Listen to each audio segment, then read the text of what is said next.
Hello, I am Professor Sudhir Bisht and I teach MBA students at Delhi Technical Campus in Noida. In today's lecture in business marketing or B2B marketing for the students of Guru Govind Singh IP University, the prestigious university, I will take up the following topics. The relationship in B2B marketing, the relationship spectrum. What is meant by a spectrum? Spectrum is a band of colors. So similarly, relationship also has a spectrum, and we are discussing buyer and seller in B2B market.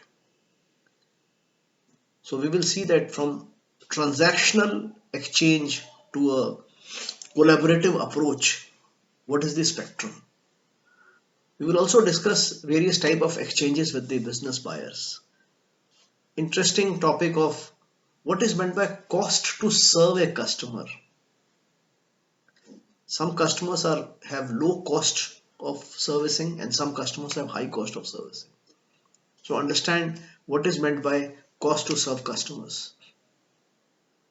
I will also explain what is customer wise profitability, and then we will briefly discuss what is CRM, customer relationship management. What is the CRM strategy? What is meant by, there are many facets of relationship spectrum. There are many aspects of relationship spectrum. There is something called the depth of relationship. What is the depth of relationship? What is the composition of relationship? How strong is the relationship? So breadth, composition, and strength of relationship. What is the efficacy of relationship?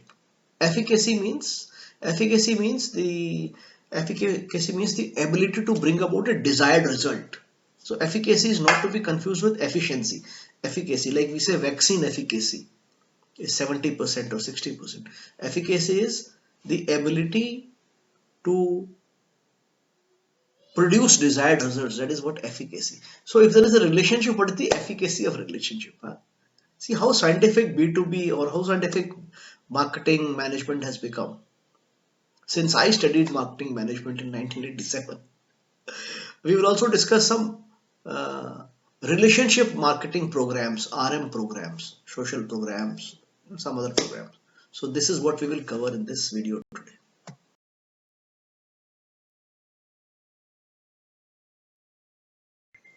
So the pictorial diagram which I have given here, and I have taken it from uh, a book and I have given the reference. It shows the relationship spectrum of B2B marketing or business markets. If you will see that on the extreme left, I have written, or the author has written, anonymous transaction or an automated purchasing. Okay, anonymous transaction, a routine purchase. So if your relationship with a customer is something like you have a business customer who sends you an email, and based upon the email, your processing department sends, or your distribution departments send that person whatever is contained in that order. Sometimes in case of some companies, even this is automated. So this is called transactional exchange. The buyer is, he may be a person who may be in a system for a long time, who may be a customer, but you don't interact with him on every transaction basis. This is called transactional exchange. After transactional exchange, there is something called value added exchange.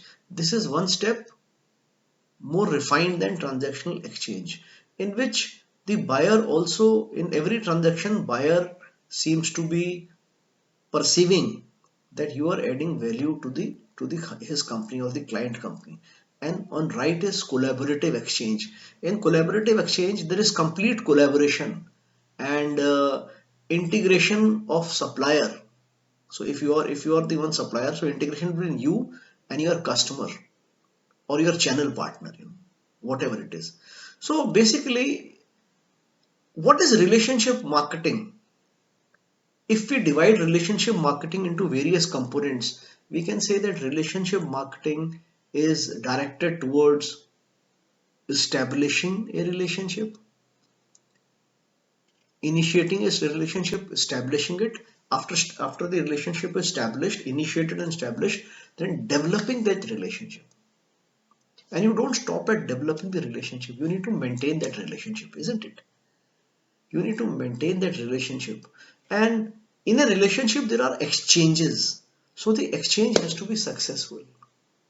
It has to be successful for you, if you are the seller, for the buyer, who's the customer, and all other constituents. Suppose there is a reseller, uh, you're making a chemical and you are sending it to a channel, and then the channel is supplying it to the factories.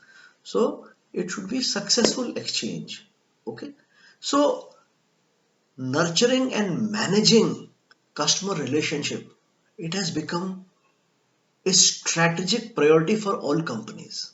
Once again, nurturing and managing customer relationship, it has become a very important strategic priority for all companies. Why is it so? For, number one is, of course, there are some customers, if they become your loyal customers, it has been observed that they are more profitable than those customers who are transactional customers, who are price sensitive, and who will check various alternatives before they zero in onto purchasing from you. You know, let's take the example of you are a big air conditioning company, and you supply air conditioners to a telecom company. So telecom company have various sites, BTS sites. There is a tower sites, no? And every tower site, every shelter has two ACs. So if you have if you have a collaborative kind of a relationship with that telecom tower company, then they know that you will give him the price which is value for money, and you will find that this customer will be profitable to you, because your cost of selling will be low with them. You will not require negotiation with each transaction. Perhaps you will fix a price and then you will keep supplying. Okay, secondly, why do you need to develop strong relationship with customers? It is because once you have a durable, secured relationship,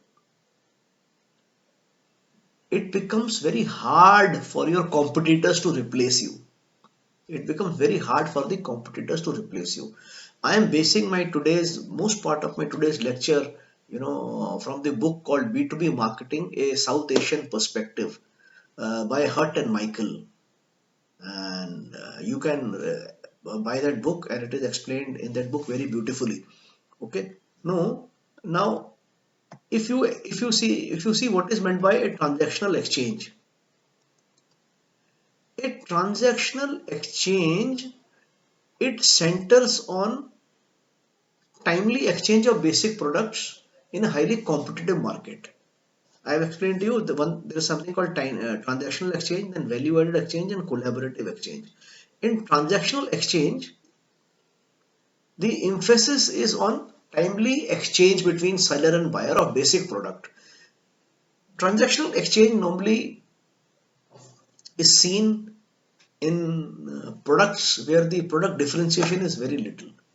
And when I say product differentiation, I mean the product differentiation in the physical sense, also in the mindset of the customer. For them, all ACs are equal, for example. And if the market is highly competitive, normally you will see transactional exchange. But as you move across the continuum from transaction to next stage, relationship becomes closer. It becomes more collaborative. Okay. So this is also reflected. This will be reflected in the way there are procedures, there are systems and routine at the end of the customer. Okay. So such such relationships in which there is collaborative approach, it is also good for customer and for you. But what are the features of such kind of relationship? Just in time. The customer will not buy huge stock and tie up the finances in inventory, because they depend on you. They know you will give them deliveries on time. Okay. Honda worldwide is a very good example. Is a very good example of a customer which believes in collaborative relationship. So their suppliers are connected to the Honda server, and they know the suppliers or the vendors, they know well in advance when to expect next order from Honda. So collaborative exchange, it features very close information system, lot of social linkage and operational linkage, mutual commitment. These are some of the things which develop when you move from transactional exchange to the collaborative exchange. Now the big question is it possible for every buyer and every seller to be in a state of collaborative relationship? Well, it depends. So if you are a, if you are a supplier of a product where there is hardly any differentiation in terms of features,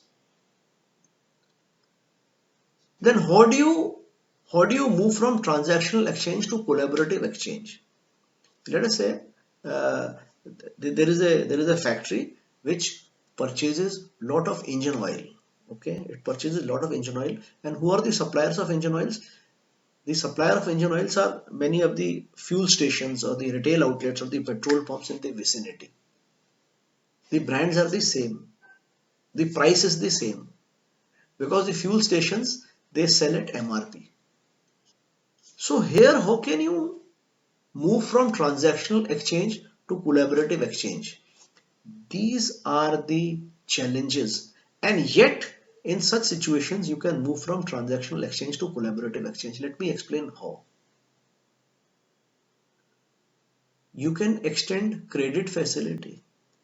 Okay, although you can't change your price, because the everybody is selling on MRP, so you can give credit facility. If you are extending credit facility, let us say of a month, your profitability goes down, but it can be that profitability, your loss in terms of the credit cost is much more compensated by the volume of the business which you get. So others can also replicate it. Then you have to think of a new way. Okay, I have observed that whenever there is scarcity of petroleum products, there used to be huge scarcity of petroleum products in the 70s, in the 80s, in the 90s also. When fuel stations would be closed on Saturdays and Sundays. There was one particular period when in the regime of VP Singh, I think, when petrol stations were closed on weekends. So if during the crisis, if there is a supplier or there is a seller who rises to the occasion and he is able to service the customer during the time of crisis, then the relationship between the two, it does not remain transactional. It becomes collaborative. Trust. Trust is the key. I know that there was a supplier who supplied generator sets to a customer, and the customer needed generator sets at various facilities. However, it was realized by the brand or the manufacturer that the generator set had a small snag which could result in breakdown, or which could result in the facility going down. Within minutes of receiving such an information, this distributor, this dealer, he immediately contacted all the buyers, and although money had been paid, although the transaction had been closed, and he informed to them that this is what has happened, and he arranged for backup generators. He called back those generators, All the snacks, they were rectified and it was sent back to them. So what did it do for the supplier? The supplier spent money on, on recalling the product, setting it right and sending it back. But it earned him a measure of goodwill, which is which sustains for not only months, not only years, but it sustains over decades. So this is how you can convert the transactional exchange into collaborative relationship. This is another diagram which is very interesting, which uh, tells the relationship between various factors, and if the relationship spectrum would be more transactional or more collaborative. The first factor which we see is availability of alternatives. If in a product category there are alternatives which are available, then such a relationship is likely to be transactional. However, like in the example of the petroleum products I explained to you, even if it is even when there is availability of alternatives, you can endeavor to convert a transactional relationship into collaborative relationship, but it requires a lot of efforts. So they generally speaking, when the availability of alternatives is there, uh, it is likely it will be a huge tilt towards a transactional relationship and not a collaborative relationship. Second factor is supply market dynamism. If the supply scene is stable and if the availability of alternatives is there, then transactional analysis is more like it. But if the supply market's dynamism is volatile, and once again, I have taken this from the book titled B2B Marketing, a South Asian Perspective by Hart and Michael D. I have a Kindle edition and I have taken it from that. And in supply, if supply market dynamism is volatile, then a collaborative approach is needed, because then the customer or the buyer, he immediately makes a comparison between the suppliers, which supplier is more reliable. Reliability is very important. If you have a supplier who supplies at an attractive price, which means attractive to a buyer is cheaper price, and the service is very good, but supply is erratic. So it's not a very happy situation for a buyer. So when the supply market dynamism is towards volatile supplies, you need a collaborative exchange. You need a collaborative exchange. Uh, during in industrial establishment, there are two kind of fencing. Have you seen the wired mesh around any industrial establishment? Sometimes this is just a barbed wire. Sometimes this is chain link fencing, which is galvanized, made up of galvanized iron. So when I was working in Africa, galvanized iron was in short supply because there was no galvanizing plant in that part of Africa then, and the galvanization process was there in South Africa. So even the wired mesh or the chain link fence, it would come from South Africa. So there was a long lead period. The product needed to be imported. So there was one distributor who always kept stock, and he would communicate his stock position to all the prospective buyers on a weekly basis. So he was able to command. He would command even a premium over others. Okay. Third factor is importance of purchase. If the importance of purchase is low in the whole scheme of things, then transactional exchange takes place. But if the purchase is critical to the production or in the overall scheme of things of a buyer, then they will go for a collaborative exchange. Okay.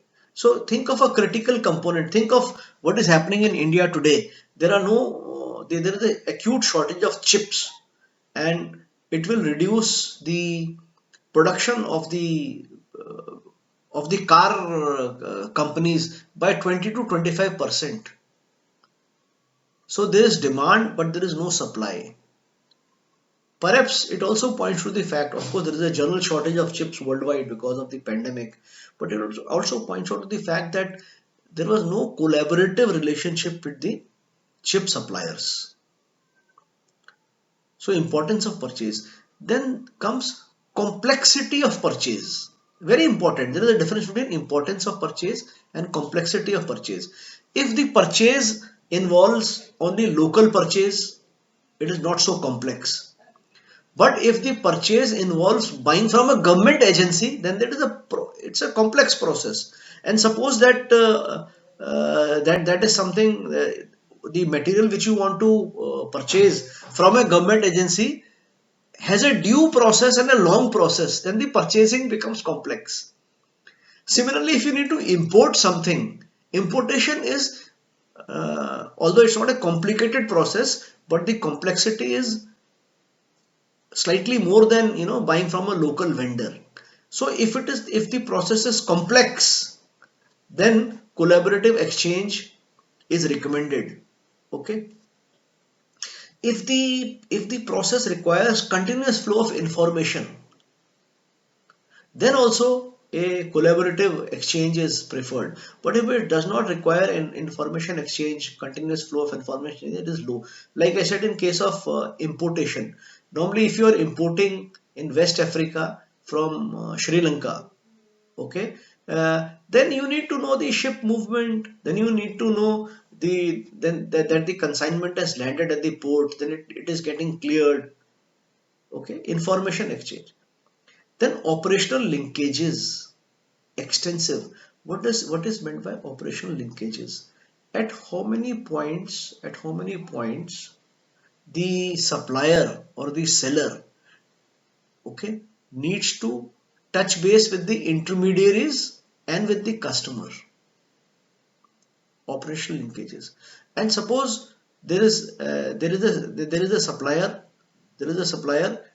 his what he is supplying, it is required at the production stage, it is required at the packaging stage, it is required at the QC stage, and so operation linkages are high, number of touch points are high, isn't it? Number of touch points are high. So this is the spectrum of buyer seller relationship, which has been explained very well in this book called B2B Marketing, a South Asian Perspective.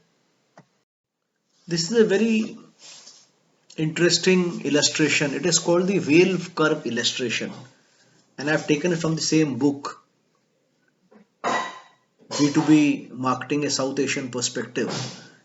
If you see in this whale curve, at the x-axis, you will find numbered from 0 to 100. Okay, these are the number of customers, cumulative percentage of customers, actually cumulative percentage of customers.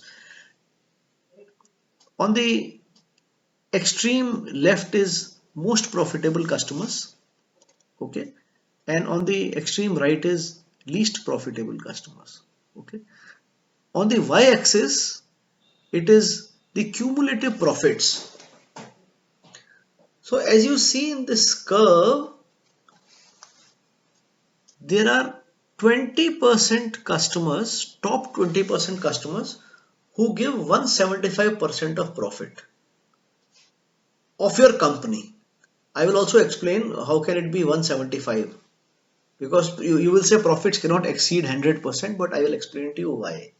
Okay, so there are 20% of the customers who give you 175% of your firm's profit, and after that there are around 60% customers, and we are discussing B2B marketing here, B2B markets.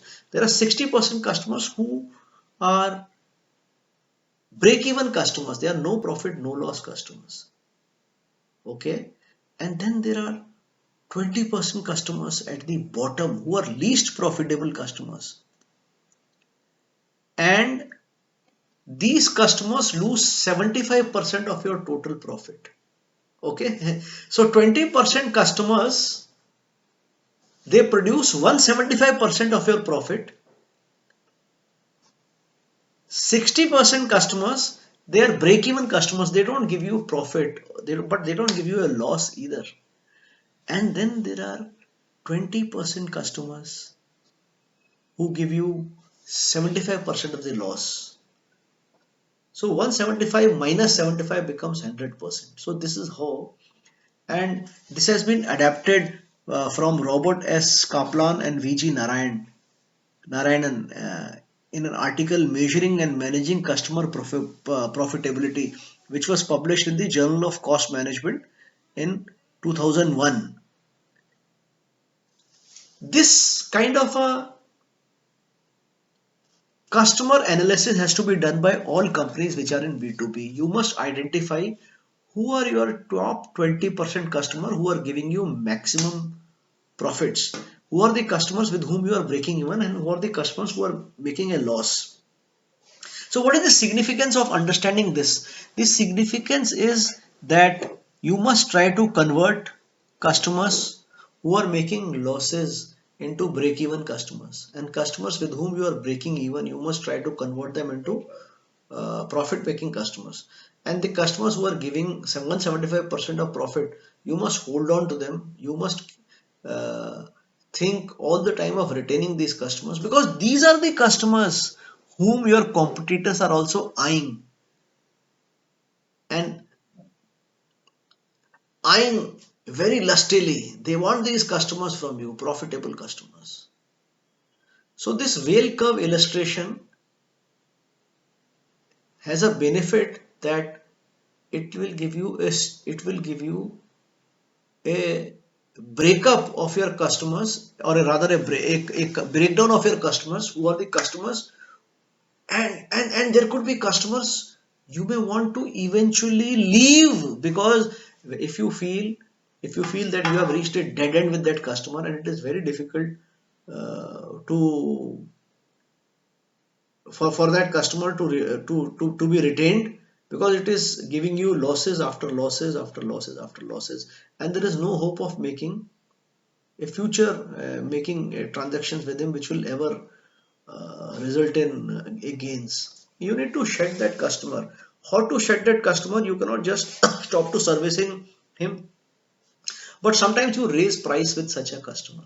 You raise your price so that he goes to somebody else.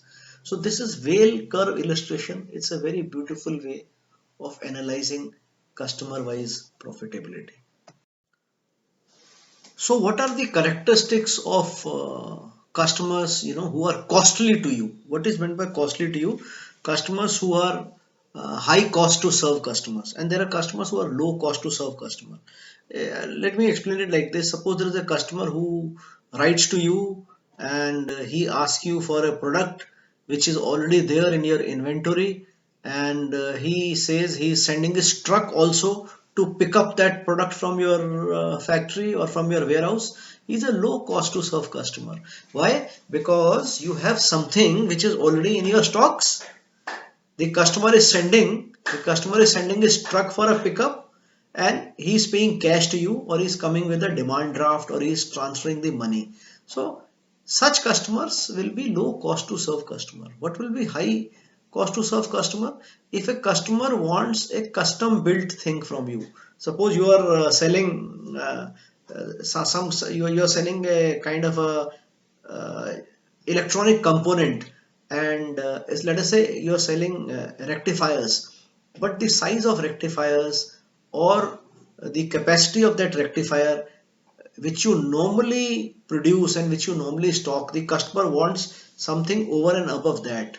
So and the customer is also negotiating for a sale, and the customer is asking that he will come to your factory to inspect what are your kind of quality standards and stuff like that, and then he's negotiating a price, he's requiring a credit period. These are high cost to serve customer. So what are the characteristics of high cost to serve customer and low cost to serve customer? First is pre-sales cost. Now what is meant by pre-sales? It's a new word for you guys. Pre-sales, it's an initial stage of sales cycle. Once again, it is an initial stage of sales cycle, and it is an effective tool for many businesses, especially for those that provide technology solutions or high-tech solutions and other product and services that require some kind of a tailoring for customer use.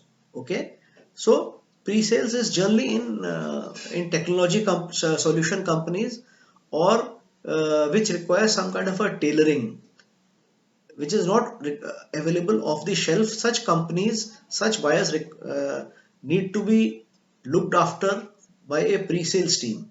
So pre-sales is it involves efforts that lead to qualifying, closing, and renewing a business relationship.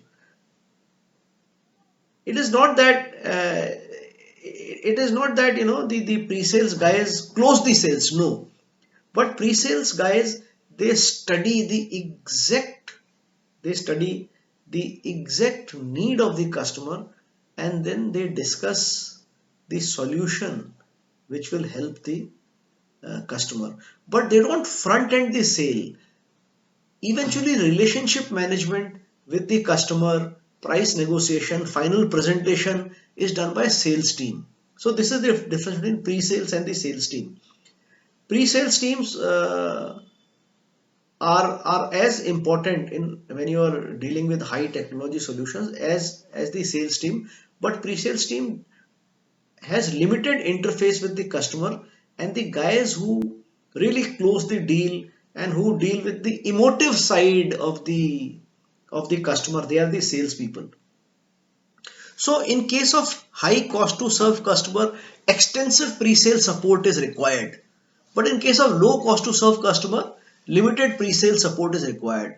There is a standard pricing, there is a standard process of ordering in low cost to serve customer. But in high cost to serve customers, there is technical and sales resource are required. So this is pre-sale. Then production cost. In case of high cost to serve customer, the production cost is high.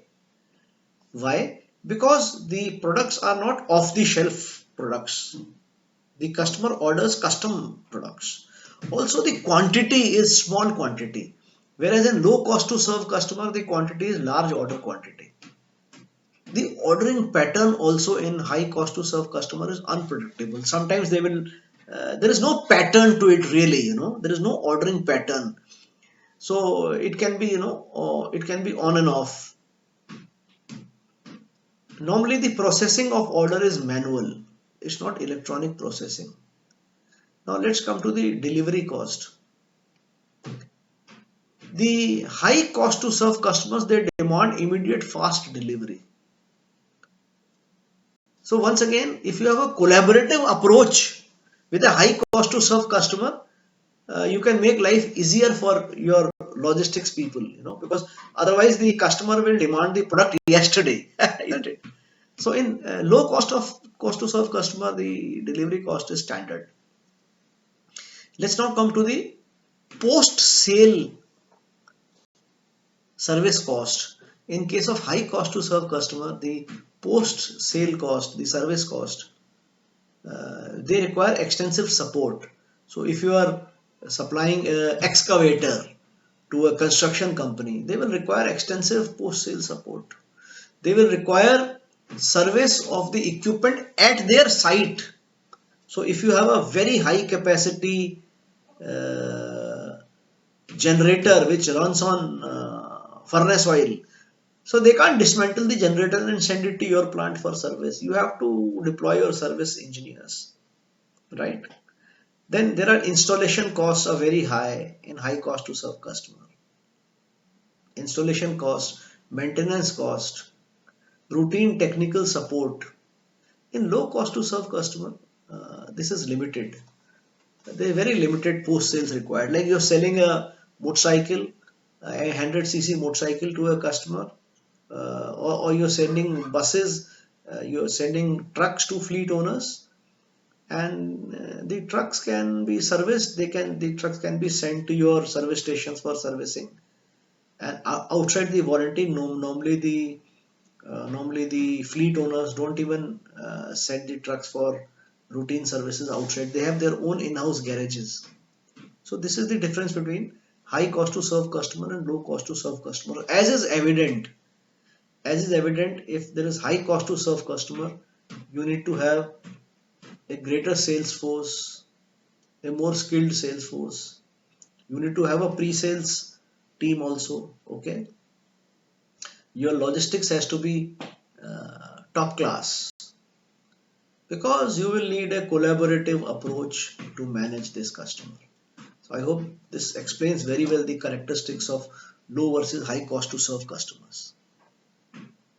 Yet another way of looking at customer profitability is to compare them in terms of cost to serve and net margin realized. So this again I have taken from Hut Michael D, B2B marketing, a South Asian perspective. On the x-axis, cost to serve is the factor, and on the y-axis, net margin realized is the factor. So if we see, there are four quadrants which are made out here. When the cost to serve is low, when the cost to serve is low and the net margin realized is low, in such cases there can be either profit or there can be loss, depending upon what is the quantum of price which is being charged. Uh, the customers here, because the cost to serve is low, they have very few demands. Okay, they have very few special demands. But on the flip side, because the net margin realized is low, which is an inference of the fact that the customers are price sensitive customers. Okay, then there are customers where cost to serve is low but the net margin realized is very high. Such customers are passive customers. What do we mean by passive customers? Customers who have found a good fit in terms of what they need and in terms of what you supply, because the product which you supply is crucial for this customer, so they are willing to pay a higher price, and they have found a good supplier match in you. In such a case, the cost to serve is low and the net margin is high. Why is cost to serve low? Because the volume may be high. The volume may be high, or because it is an old customer, so there is not much customization which is required. Let's come to the third quadrant, where the cost to serve is high and the net margin realized is also high. These are costly to serve customer, but they pay top dollars. But they pay top dollars. Such customers can be profitable customer. Sometimes initially they can be customers who give you a loss also. The fourth quadrant is aggressive buyer. In this case, the cost to serve is high because the customer wants mostly customized products with customized features, and it pays you a low price. Why? Such customers, they are leveraging their buying power. This happens when the suppliers may be high in number, or maybe there is very less there is very less product differentiation. So in case of aggressive customer, mostly we make losses. Mostly the supplier makes losses. It it is it will be good if, as B2B marketers or B2B suppliers, we are able to plot all our customers in this graph in terms of cost to serve, low to high, and net margin realized, low to high. So based upon where a customer fits in, the supplier, the supplying company, or the seller or the marketer can come up with the appropriate marketing strategy, marketing program. The four P's can be altered to at least endeavor to ensure that the customer becomes a profitable customer. And if in spite of all efforts the customer does not become a profitable customer, sometimes you have to let go the customer.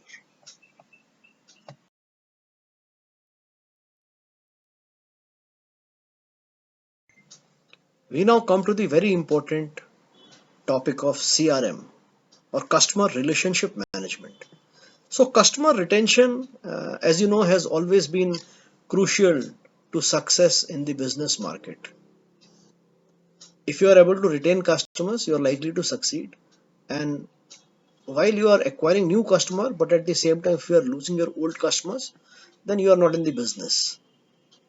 CRM now provides the centerpiece of strategy discussions, and most firms are embracing customer relationship management. So, what exactly is customer relationship management, or CRM?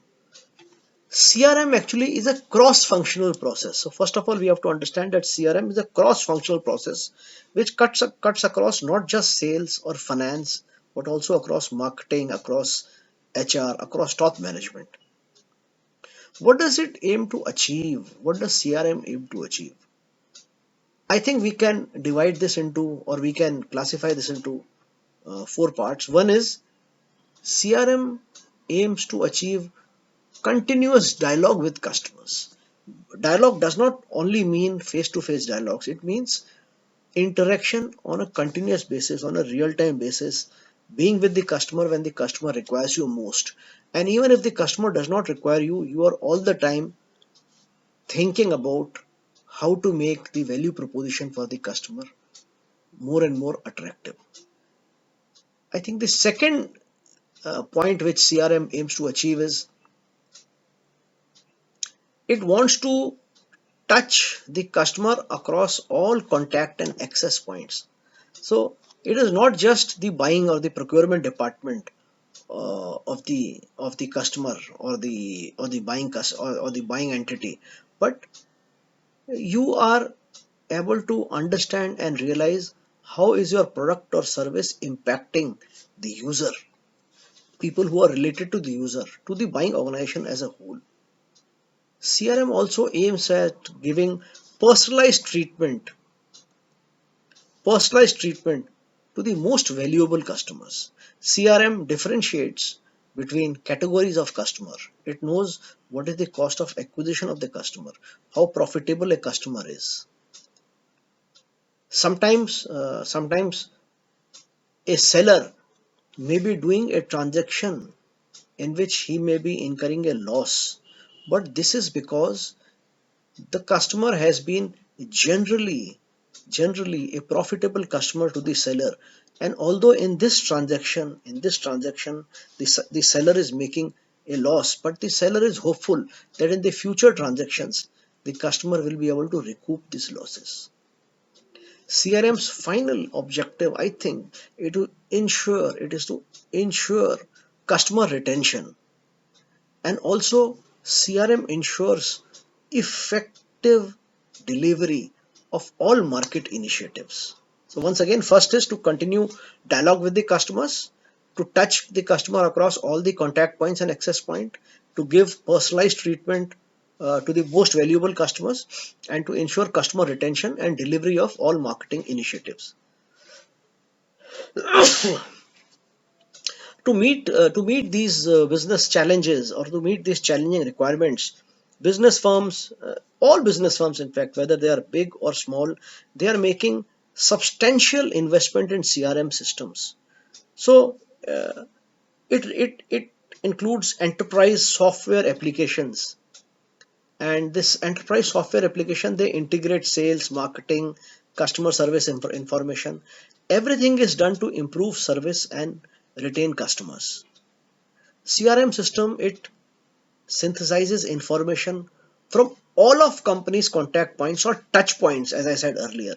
You know, what can be touch points? Touch points could be emails, touch points could be call centers, could be the inputs given by the sales and service representative to support customer interactions.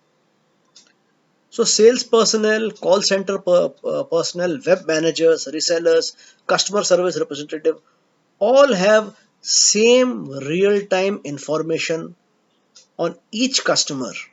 if an enterprise has a really good CRM package, and it has been seen that CRM packages are deployed by all enterprises, whether they are big or they are small.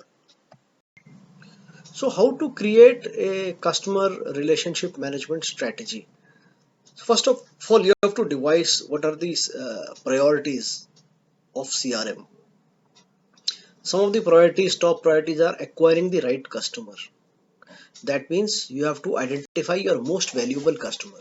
Okay, this can be a priority of your CRM. Calculate your share of their products or their product purchases. That means the wallet share of the customer. Okay, then second priority could be crafting the right value proposition. So determine the products or the services which you have and which your customers need today and they will need tomorrow. Okay, so that is how you will create the value proposition. Your third is you must institute the best practices. You must research the best way to deliver a product or a service to your customer.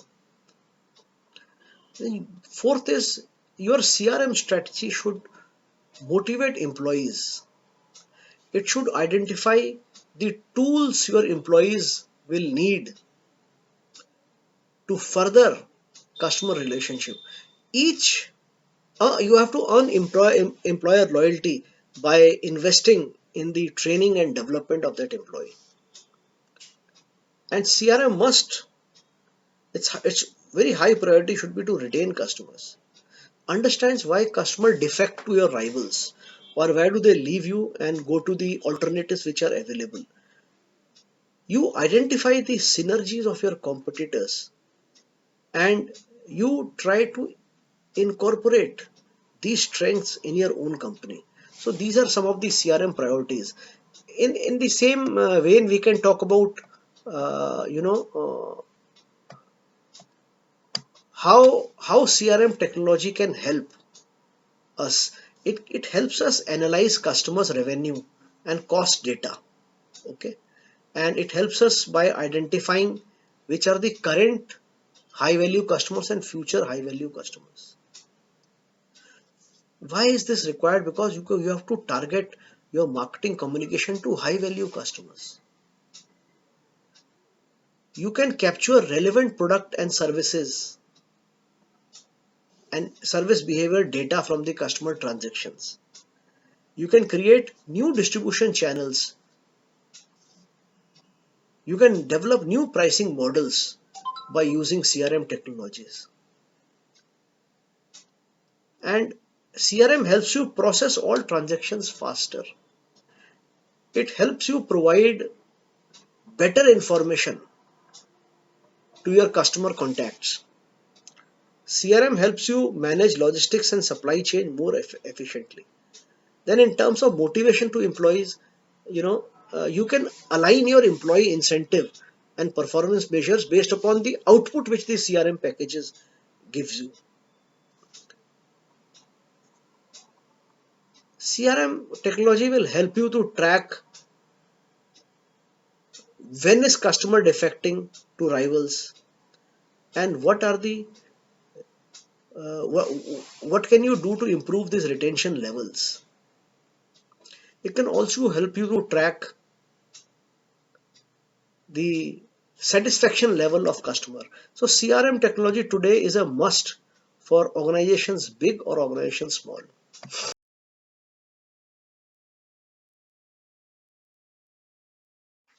So between two firms or two companies, how does the seller know that what kind of a relationship it is enjoying with the buyer? So there are three drivers of relational marketing effectiveness. One is called the breadth of a relationship, second is quality of a relationship, and third is the composition of a relationship. Let me explain them. The breadth of a relationship, it represents the number of interpersonal ties that a company has with its exchange partner. So if I'm a seller, if I know only one person in the buying organization, that means the breadth of my relationship is very little. I need to work more on this. Because if I know more people, then I will be able to have better information on the corporation or on the customer. I will be able to identify more profit enhancing opportunities. So this is breadth. Relationship quality means what have I achieved with the buying company till now? Have I been able to build an atmosphere of commitment and trust? Commitment means desire of the buying organization to associate with me. And trust means, does he consider me reliable?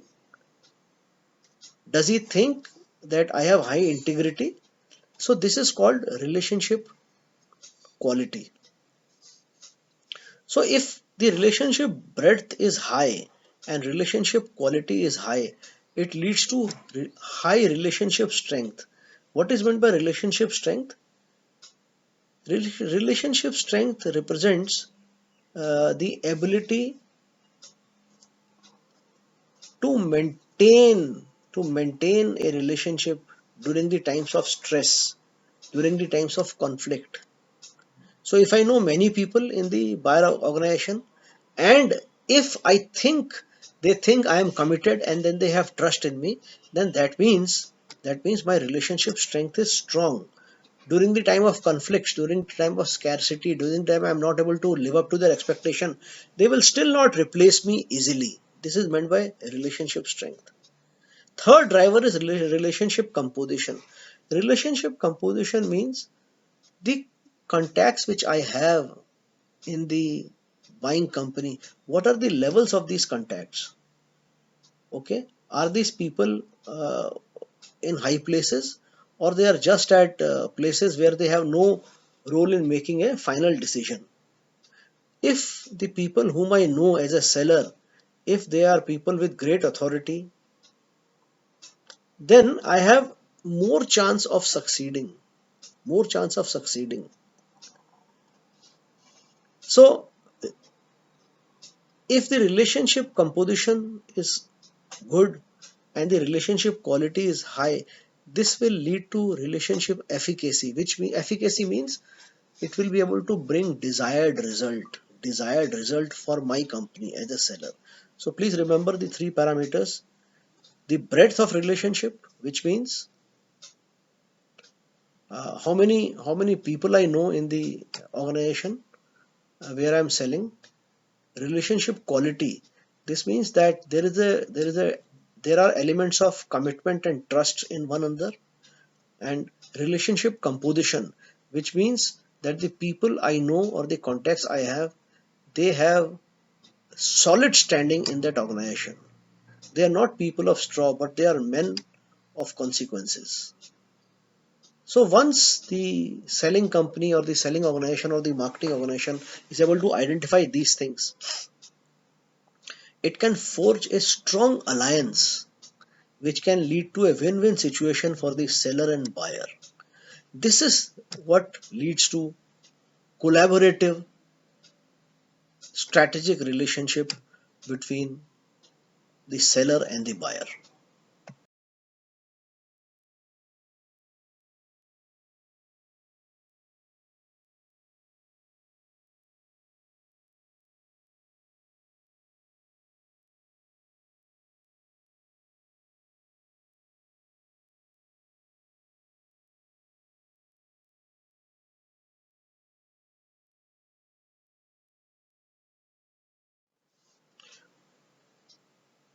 So what are relationship marketing programs in B2B business?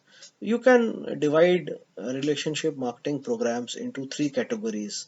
One is the social relationship marketing programs. I will call relationship marketing programs as RM programs. So social RM programs. Then there are structural RM programs. Then there are financial RM programs. In social RM programs, the seller or the marketer, it uses social engagements or frequent and customized communication to kind of personalize the relationship and highlight the customer special status. The idea here is to always highlight to the customer that he enjoys a high status in our eyes. This relational bond which results from this specialized treatment, it is something which the rivals cannot duplicate. Okay, and this subconsciously and even unconsciously, it prompts the customer to reciprocate in some form by repeat sales and by positive recommendation of the seller to others. So what can be some social engagements? Inviting them to your, you can invite a customer to your plant for a visit, and you could appreciate them in a social forum, or you could invite them to your annual functions, or you could make one of your customers, one of the customers executive to be the chief guest in your office function. The idea is to make customer feel very special. I was told by a person who imports lot of shoe uppers from China that when he goes to China, when he visits the factory which supplies him the shoe uppers, the managing director of the factory, he makes all the workers line up for him, and as he enters the gate, they keep on clapping continuously for them till he enters the MD's chambers. So this is something, which makes you feel very special, and which makes you feel very proud. Indian Oil Corporation, which is a major supplier of all fuels to government customers like Indian Army or Indian Railways, it organizes uh, special fairs and events for the army. It sponsors the golf tournament for some of the key customers. So these are social relationship marketing programs. Then there are certain structural RM programs. These are designed to increase productivity and or efficiency of the customer by some investments. For example, uh, Indian Oil Corporation provides facilities for storing tanks, and it provides dispensing pumps for its key customers at its own cost. Another thing is you will find that Coca-Cola is providing chiller machines to the at the hotels or at the cinema halls, and they are giving free Coke dispensers. This improves, it is investing in the customer. It improves the productivity of the client, and it leads to higher margins to the clients. So these are structural RM programs. And after that, there are some financial relationship marketing programs. In this, clear cut economic benefits are provided, such as special discounts, free shipping, extended payment terms. But in case of financial RM programs, they are kind of easy for the competition to imitate. But social RM programs and structural RM programs, they go a long way in cementing the relationship between the seller and the buyer.